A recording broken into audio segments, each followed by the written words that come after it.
Bonjour, je m'appelle Fabien Rosenberg, je suis praticien et formateur en fasciathérapie, en gymnastique sensorielle et en méditation pleine présence. Donc aujourd'hui, je vais vous dire quelques mots sur la gymnastique sensorielle.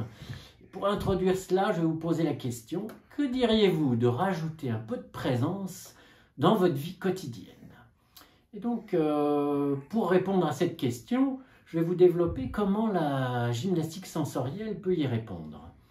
Donc tout d'abord, il faut savoir que cette approche en mouvement a été mise au point par Danny Bois, qui est le fondateur de la fasciathérapie.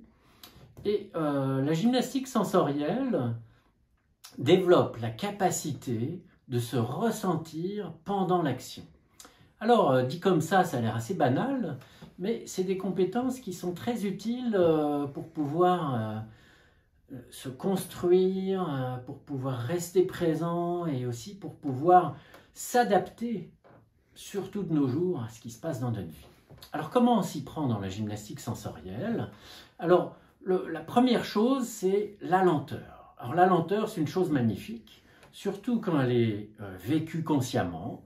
La lenteur, vous voyez, pendant le mouvement, elle nous sert à nous percevoir, à nous ressentir.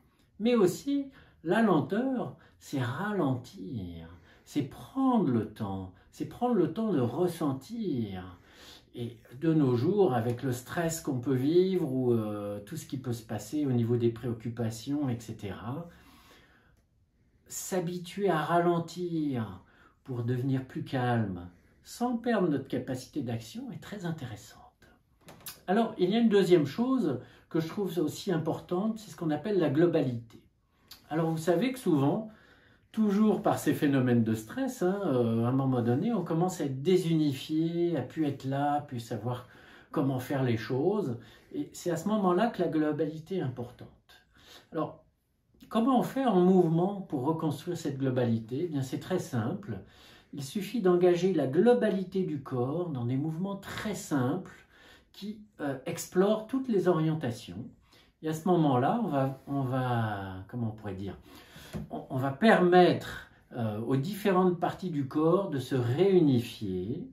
On va aussi permettre de réunifier la sensation et le monde de la pensée, et surtout de remettre ensemble ces capacités très importantes pour l'action, c'est-à-dire de réunifier l'intention et la mise en action.